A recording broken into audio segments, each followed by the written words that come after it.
श्रीमद् भागवत महापुराण चतुर्थ स्कंध अध्याय 29 पुरंजन उपाख्यान का तात्पर्य। राजा प्राचीन बहिर ने कहा, भगवान, मेरी समझ में आपके वचनों का अभिप्राय पूरा नहीं आ रहा है।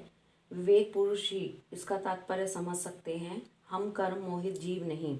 श्री नारद जी ने कहा, राजा पुरंजन नगर का निर्माता जीव है, जो अपने लिए 1, 2, 3, 4 और बहुत पैरों वाला या बिना पैरों वाला शरीर रूप पूर्व तैयार कर लेता है। उस जीव का सखा जो अविज्ञात नाम से कहा गया है वह ईश्वर है, क्योंकि किसी भी प्रकार के नाम, गुण अथवा कर्मों से जीवों को उसका पता नहीं चलता।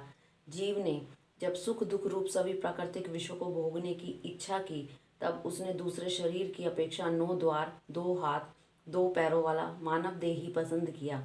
बुद्धि अथवा अविद्या को ही तुम पुरंजनी नाम की स्त्री जानो। इसी के कारण देह और इंद्रिय आदि में मेरेपन का भाव उत्पन्न होता है, और पुरुष इसी का आश्रय लेकर शरीर में इंद्रियों द्वारा विषयों को भोगता है। 10 इंद्रियां ही उसके मित्र हैं, जिसमें कि सब प्रकार के ज्ञान और कर्म होते हैं।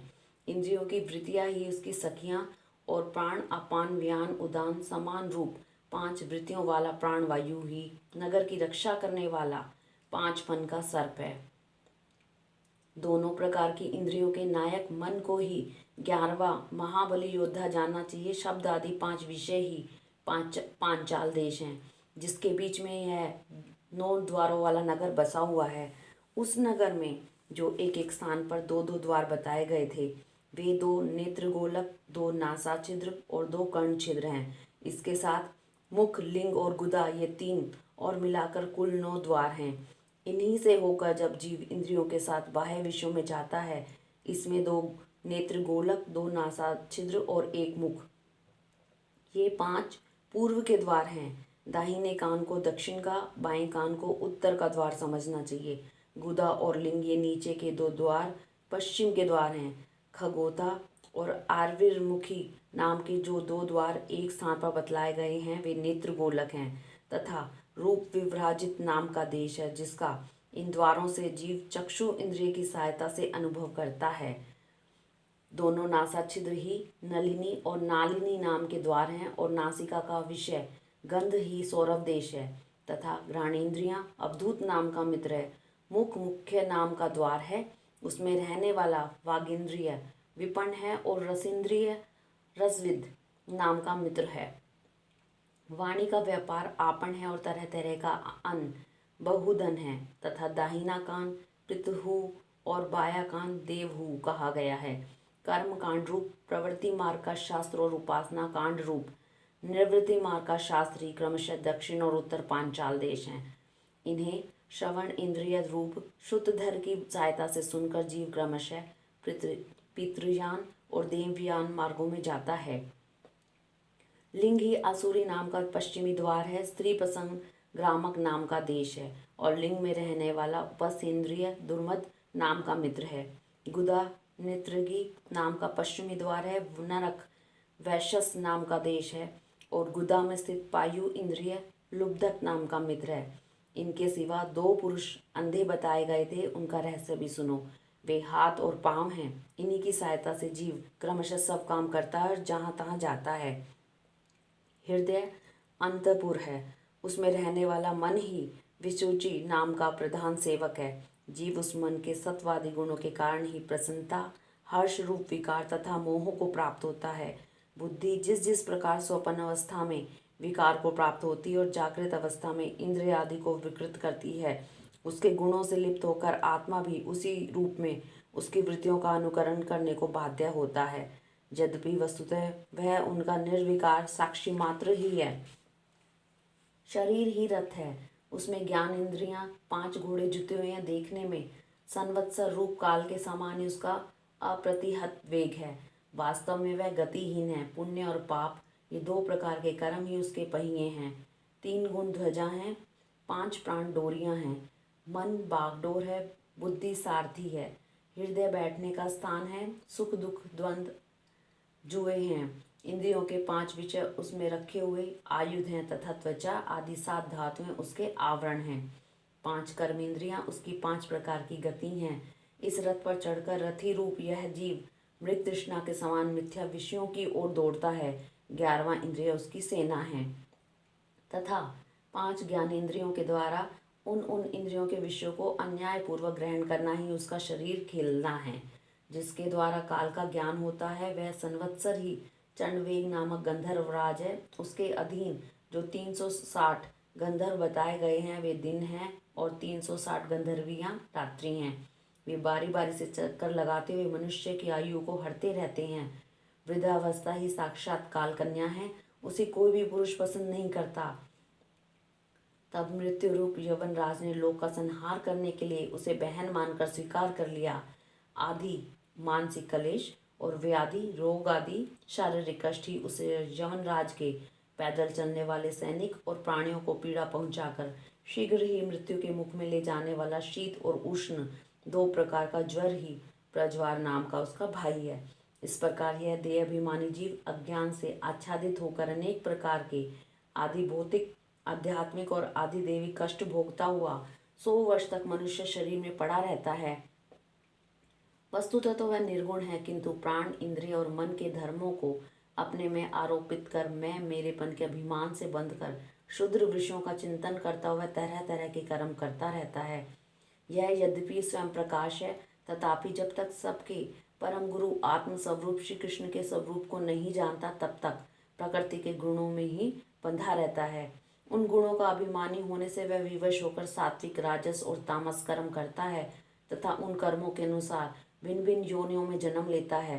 वह कभी भी सात्विक कर्मों के द्वारा प्रकाश बहुल स्वर्ग आदि लोक प्राप्त करता है, कभी राजसी कर्मों के द्वारा दुख में रजोगुणी लोकों में जाता है, उसे तरह तरह के कर्मों का कलेश उठाना पड़ता है, और कभी तमोगुणी कर्मों के द्वारा शोक बहुल तमोमयी योनियों में जन्म लेता है। इस प्रकार अपने कर्म और गुणों के अनुसार देव योनि, मनुष्य योनि, पशु योनि में जन्म लेकर वह अज्ञान जीव कभी पुरुष कभी स्त्री और कभी नपुंसक होता है। जिस प्रकार बेचारा भूख से व्याकुल कुत्ता दर दर भटकता हुआ से प्रारब्ध अनुसार कहीं डंडा खाता है कहीं भात खाता है, इसी प्रकार यह जीव चित्त में नाना प्रकार की वासनाओं को लेकर ऊंचे नीचे मार्ग से ऊपर नीचे अथवा मध्य के लोकों में भटकता हुआ अपने कर्मानुसार सुख दुख भोगता रहता है। आदि देविक आदि भौतिक और आध्यात्मिक इन 3 प्रकार के दुखों से किसी भी एक से जीव का सर्वदा छुटकारा नहीं हो सकता। यदि कभी वैसा जान पड़ता है तो वह केवल तात्कालिक निवृत्ति ही है। वह ऐसी ही है जैसे कोई सिर पर भारी बोझा ढोकर ले जाने वाला पुरुष उसे कंधे पर रख ले। इस तरह सभी प्रतिक्रिया जाननी चाहिए। यदि किसी उपाय से मनुष्य एक प्रकार के दुख से छुट्टी पाता है तो दूसरा दुख आकर उसके सिर पर सवार हो जाता है। शुद्ध हृदय नरेंद्र, जिस प्रकार स्वपन में होने वाला स्वपानांतर उस स्वपन से सर्वदा छूटने का उपाय नहीं है, उसी प्रकार कर्म फल भोग से सर्वदा छूटने का उपाय केवल कर्म नहीं हो सकता, क्योंकि कर्म और कर्म फल भोग दोनों ही अविद्या युक्त होते हैं। जिस प्रकार स्वपन अवस्था में अपने मनों में लिंग शरीर से विचरने वाले प्राणी को स्वपन के पदार्थ न होने पर भी भासते हैं, उसी प्रकार ये दृश्य पदार्थ वस्तुतः न होने पर भी जब तक अज्ञान निद्रा नहीं टूटती बने ही रहते हैं और जीव को जन्म मरण रूप संसार से मुक्ति नहीं मिलती। राजन, जिस अविद्या के कारण परमार्थ स्वरूप आत्मा को यह जन्म मरण रूप अनर्थ परंपरा प्राप्त हुई है, उसकी निवृत्ति गुरु स्वरूप श्री हरि में सुदृढ़ भक्ति होने पर हो सकती है। भगवान वासुदेव में एकाग्रता पूर्वक सम्यक प्रकार से किया हुआ भक्ति भाव ज्ञान और वैराग्य का आविर्भाव कर देता है। राजर्षि, यह भक्ति भाव भगवान की कथाओं के आश्रित रहता है, इसलिए जो श्रद्धा पूर्वक उन्हें प्रतिदिन सुनता या पढ़ता है उसे बहुत शीघ्र इसकी प्राप्ति हो जाती है। राजन, जहाँ भगवत गुणों को कहने और सुनने में तत्पर विशुद्ध चित्त भक्तजन रहते हैं, उस साधु समाज में सब और महापुरुषों के मुख से निकले हुए श्री मधुसूदन भगवान के चरित्र रूप शुद्ध अमृत की अनेकों नदियां बहती रहती हैं। जो लोग अतृप्त चित्त से श्रवण में तत्पर अपने कर्ण कुहरों द्वारा उस अमृत का छक्कर पान करते हैं, उन्हें भूख प्यास भय शोक मोह आदि कुछ भी बाधा नहीं पहुंचा सकते। स्वभावतः प्राप्त होने वाले इन क्षुधा पिपासा आदि विघ्नों में सदा घिरा हुआ जीव समुदाय श्री हरि के कथामृत सिंधु से प्रेम नहीं करता। साक्षात प्रजापतियों के प्रति ब्रह्मा जी, भगवान शंकर, शंभु, मनु, दक्ष आदि प्रजापतिगण, सनकादि, नैष्ठिक ब्रह्मचारी, मरीचि, अत्रि, अंगिरा, पुलस्त्य, पुलह, क्रतु, भृगु, वशिष्ठ और मैं, ये जितने ब्रह्मवादी मुनिगण हैं, समस्त वाग्मय अधिपति होने पर भी तप, उपासना, समाधि के द्वारा ढूंढ ढूंढ कर हार गए, फिर भी उस सर्वसाक्षी परमेश्वर को आज तक न देख सके। वेद भी अत्यंत विस्तृत हैं, उसका पार पाना हंसी खेल नहीं है। अनेकों महानुभाव उसकी आलोचना करके मंत्रों में बताए हुए व्रज, हस्त, तत्व आदि गुणों से युक्त इंद्र आदि देवताओं के रूप में भिन्न भिन्न कर्मों के द्वारा यद्यपि उस परमात्मा का ही जजन करते हैं, तथापि उसके स्वरूप को वे भी नहीं जानते। हृदय में बार बार चिंतन किए जाने पर भगवान जिस समय जिस जीव पर कृपा करते हैं, उसी समय वह लौकिक व्यवहार एवं वैदिक कर्म मार्ग की बदमूल अवस्था से छुट्टी पा जाता है। बाहिष्मन, तुम इन कर्मों में परमार्थ बुद्धि मत करो, ये सुनने में ही प्रिय जान पड़ते हैं, परमार्थ का तो स्पर्श भी नहीं करते।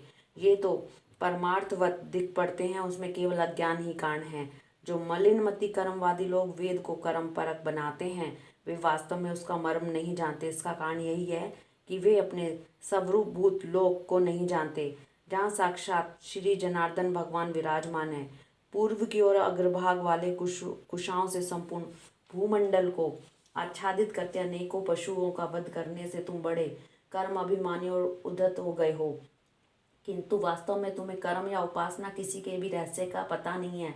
वास्तव में कर्म तो वही है जिसके द्वारा श्री हरि को प्रसन्न किया जा सके, और विद्या भी वही है जिसमें भगवान में चित्त लगे। श्री हरि संपूर्ण देहधारियों के आत्मा, नियामक और स्वतंत्र कारण हैं, अतः उनके चरण तल ही मनुष्यों के एकमात्र आश्रय हैं। उन्हीं से संसार में सबका कल्याण हो सकता है। जिससे किसी को अणुमात्र भी भय नहीं होता, वही उसका प्रियतम आत्मा है। ऐसा जो पुरुष जानता है वही ज्ञानी है, जो ज्ञानी है वही गुरु एवं साक्षात श्री हरि है। पुरुष श्रेष्ठ, यहाँ तक जो कुछ कहा गया है उससे तुम्हारे प्रश्न का उत्तर हो गया। अब मैं एक भली भांति निश्चित किया हुआ गुप्त साधन बताता हूँ, ध्यान देकर सुनो। पुष्प वाटिकाओं में अपनी हरिणी के साथ विहार करता हुआ एक हरिण मस्त घूम रहा है। वह दूब आदि छोटे छोटे अंकुरों को चर रहा है। उसके कान भोरों के मधुर गुंजार में लग रहे हैं। उसके सामने ही दूसरे जीवों को मारकर अपना पेट पालने वाले भेड़िए ताक लगाए खड़े हैं, और पीछे से शिकारी व्याध ने बीधने के लिए उस पर बाण छोड़ दिया है, परंतु हरिण इतना बेसुध है कि उसका कुछ भी नहीं पता। एक बार उस हरिण की दशा पर विचार करो राजन, इस रूपक का आश्चर्य समझो। यह मृत प्राय हरिण तुम ही हो। तुम अपने दशा पर विचार करो। पुष्पों की तरह ये स्त्रियां केवल देखने में सुंदर हैं। इन स्त्रियों के रहने का घर ही पुष्प वाटिका है। इसमें रहकर तुम पुष्पों के मधु और गंध के समान शुद्र सकाम कर्मों के फलस्वरूप जीव और जननेन्द्रियों को प्रिय लगने वाले भोजन तथा स्त्री संग आदि कुछ तुच्छ भोजनों को ही ढूंढ रहे हो। स्त्रियों से घिरे रहते हो और अपने मन को तुमने उन्हीं में फंसा रखा है। स्त्री पुत्रों का मधुर भाषण ही भोरों का मधुर गुंजार है। तुम्हारे कान उसी में अत्यंत आसक्त हो रहे हैं। सामने ही भेड़िए के झुंड के समान काल के अंश दिन और रात तुम्हारी आयु को हर रहे हैं, परंतु तुम उनकी कुछ भी परवाह न करके गृहस्थी के सुखों में मस्त हो रहे हो। तुम्हारे पीछे गुपचुप लगा हुआ शिकारी काल अपने छिपे हुए बाण से तुम्हारे हृदय को दूर से ही बींध डालना चाहता है। इस प्रकार अपने को मृग किसी स्थिति में देखकर तुम अपने चित्त को हृदय के भीतर निरुद्ध करो और नदी की भांति प्रवाहित होने वाली श्रवण इंद्रियों की बाह्य वृत्ति को चित्त में स्थापित करो, अर्थात अंतर्मुखी करो। जहाँ कामी पुरुषों की चर्चा होती रहती है, उस गृहस्थ आश्रम को छोड़कर परमहंसों के आश्रय श्री हरि को प्रसन्न करो और क्रमशः सभी विषयों से विरक्त हो जाओ। राजा प्राचीन बहिर ने कहा, भगवान, आपने कृपा करके मुझे जो उपदेश दिया है उसे मैंने सुनना और उस पर विशेष रूप से विचार भी किया। मुझे कर्म का उपदेश देने वाले इन आचार्यों को निश्चय ही इसका ज्ञान नहीं है। यदि ये इस विषय को जानते हो तो मुझे इसका उपदेश क्यों न करते। विप्रवर, मेरे उपाध्यायों ने आत्म तत्व के विषय में मेरे हृदय में जो महान संशय खड़ा कर दिया था, उसे आपने पूरी तरह से काट दिया। इस विषय में इंद्रियों की गति न होने के कारण मंत्र दृष्टा ऋषियों को भी मोह हो जाता है। वेदवादियों का कथन जगह जगह सुना जाता है कि पुरुष इस लोक में जिसके द्वारा कर्म करता है, उस स्थूल शरीर को यहीं छोड़कर परलोक में कर्मों से बनी हुई दूसरी देह से उनका फल भोगता है। किंतु यह बात कैसे हो सकती है, क्योंकि उन कर्मों का कर्ता स्थूल शरीर तो यहीं नष्ट हो जाता है। इसके सिवा जो जो कर्म यहाँ किए जाते हैं वे तो दूसरे ही क्षण में अदृश्य हो जाते हैं। वे परलोक में फल देने के लिए किस प्रकार पुनः प्रकट हो सकते हैं? श्री नारद जी ने कहा, राजन, स्थूल शरीर तो लिंग शरीर के अधीन है, अतः कर्मों का उत्तरदायित्व उसी पर है। जिस मन प्रधान लिंग शरीर की सहायता से मनुष्य कर्म करता है वह तो मरने के बाद भी उसके साथ रहता ही है, अतः वह परलोक में अपरोक्ष रूप से स्वयं उसी के द्वारा उसका फल भोगता है। सोपन अवस्था में मनुष्य इस जीवित शरीर का अभिमान तो छोड़ देता है, किंतु इसी के समान अथवा इससे भिन्न प्रकार के पशु पक्षी शरीर से वह मन में संस्कार रूप से स्थित कर्मों का फल भोगता रहता है।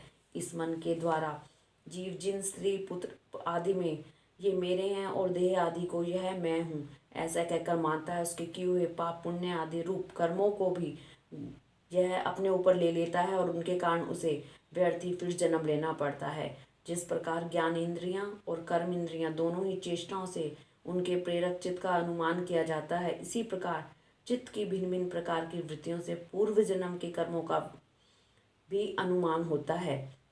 अतः कर्म अदृष्ट रूप से फल देने के लिए कालांतर में मौजूद रहते हैं। कभी कभी देखा जाता है कि जिस वस्तु का इस शरीर से कभी अनुभव नहीं किया, जिसे न कभी देखा न सुना ही, उसका स्वप्न में वह जैसी होती है वैसा ही अनुभव हो जाता है।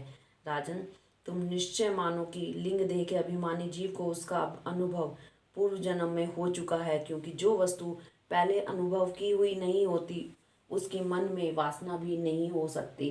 राजन, तुम्हारा कल्याण हो, मन ही मनुष्य के पूर्व रूपों को और भावी शरीर आदि को भी बता देता है। जिसका भावी जन्म होने वाला नहीं होता, उन तत्ववेताओं की विधेय मुक्ति का पता भी उसके मन से ही लग जाता है। कभी कभी स्वप्न में देश काल अथवा क्रिया संबंधी ऐसी बातें भी देखी जाती हैं जो पहले कभी देखी या सुनी नहीं गई, जैसे पर्वत की चोटी पर समुद्र, दिन में तारे अथवा अपना सिर कटा दिखाई देना इत्यादि।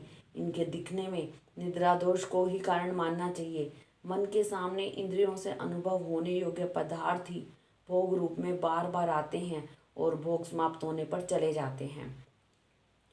ऐसा कोई पदार्थ नहीं आता जिसका इंद्रियों से अनुभव ही ना हो सके। इसका कारण यही है कि सब जीव मन सहित हैं। साधारणतः तो सब पदार्थों का क्रमशः ही भान होता है, किंतु यदि किसी समय भगवत चिंतन में लगा हुआ मन विशुद्ध सत्व में स्थित हो जाए तो उसमें भगवान का संसर्ग होने से एक साथ समस्त विश्व का भी भान हो जाता है। जैसे राहु दृष्टि का विषय न होने पर भी प्रकाशात्मक चंद्रमा के संसर्ग से दिखने लगता है। राजन, जब तक गुणों का परिणाम एवं बुद्धि, मन, इंद्रिया और शब्द आदि विषयों का संघात यह अनादि लिंग देह बना हुआ है, तब तक जीव के अंदर स्थूल देह के प्रति मैं मेरा इस भाव का भाव नहीं हो सकता। सुषुप्ति, मूर्छा, अत्यंत दुख अथवा मृत्यु और तीव्र ज्वर आदि के समय भी इंद्रियों की व्याकुलता के कारण मैं और मेरेपन की स्पष्ट प्रतीति नहीं होती, किंतु उस समय भी उसका अभिमान तो बना ही रहता है। जिस प्रकार अमावस्या की रात्रि में चंद्रमा रहते हुए भी दिखाई नहीं देता, उसी प्रकार युवा अवस्था में स्पष्ट प्रतीत होने वाला यह एकादश इंद्रिय विशिष्ट लिंग शरीर गर्भावस्था और बाल्यावस्था में रहते हुए भी इंद्रियों का पूर्ण विकास न होने के कारण प्रतीत नहीं होता।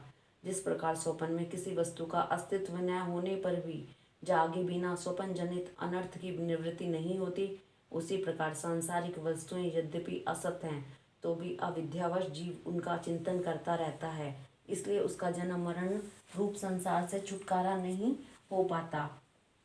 इस प्रकार पंच तन्मात्राओं से बना हुआ यह 16 तत्वों के रूप में विकसित यह त्रिगुणमय संघाती लिंग शरीर है। यही चेतना शक्ति से युक्त होकर जीव कहा जाता है। इसी के द्वारा पुरुष भिन्न भिन्न देहों को ग्रहण करता है और त्यागता है। इसी से उसे हर्ष, शोक, भय, दुख और सुख आदि का अनुभव होता है। जिस प्रकार जो जब तक दूसरे तृण को नहीं पकड़ लेती तब तक पहले को नहीं छोड़ती, इस प्रकार जीव मरण काल उपस्थित होने पर भी जब तक देह आरंभक कर्मों की समाप्ति होने पर दूसरा शरीर प्राप्त नहीं कर लेता, तब तक पहले शरीर के अभिमान को नहीं छोड़ता। राजन, यह मन प्रधान लिंग शरीर ही जीव के जन्म आदि का कारण है। जीव जब इंद्रिय जनित भोगों का चिंतन करते हुए बार बार उन्हीं के लिए कर्म करता है, तब उन कर्मों के होते रहने से अविद्यावश वह देह आदि के कर्मों में बंध जाता है। अतएव उस कर्म बंधन से छुटकारा पाने के लिए संपूर्ण विश्व को भगवत रूप देखते हुए सब प्रकार श्री हरि का भजन करो। उन्हीं से इस विश्व की उत्पत्ति और स्थिति होती है तथा उन्हीं में लय होता है। श्री मैत्रेय जी कहते हैं, विदुर जी, भक्त श्रेष्ठ श्री नारद जी ने राजा प्राचीन बहिर को जीव और ईश्वर के स्वरूप का दिग्दर्शन कराया। फिर वे उनसे विदा लेकर सिद्ध लोक को चले गए। तब राजर्षि प्राचीन बहिर भी प्रजा पालन का भार अपने पुत्रों को सौंपकर तपस्या करने के लिए कपिल आश्रम को चले गए। वहां उन वीरवर ने समस्त विषयों की आसक्ति छोड़ एकाग्र मन से भक्ति पूर्वक श्री हरि के चरण कमलों का चिंतन करते हुए सारूप्य पद प्राप्त किया। निष्पाप विदुर जी, देव ऋषि नारद के परोक्ष रूप से कहे हुए इस आत्मशास्त्र को जो पुरुष सुनेगा या सुनाएगा वह शीघ्र ही लिंग देह के बंधन से छूट जाएगा। देव ऋषि नारद के मुख से निकला हुआ यह आत्मज्ञान भगवान मुकुंद के यश से संबंधित होने के कारण त्रिलोकी को पवित्र करने वाला, अंतःकरण का शोधक तथा परात्म पद को प्रकाशित करने वाला है। जो पुरुष इसकी कथा सुनेगा वह समस्त बंधनों से मुक्त हो जाएगा और फिर उसे इस संसार चक्र में नहीं भटकना पड़ेगा। विदुर जी, गृहस्थ आश्रमी पुरंजन के रूप से परोक्ष रूप में कहा हुआ यह अद्भुत आत्मज्ञान मैंने गुरु जी की कृपा से प्राप्त किया था। इसका तात्पर्य समझ लेने से बुद्धि युक्त जीव का देह अभिमान निवृत्त हो जाता है तथा उसका परलोक में जीव किस प्रकार कर्मों का फल भोगता है यह संशय भी मिट जाता है। हरिओम तत्सत।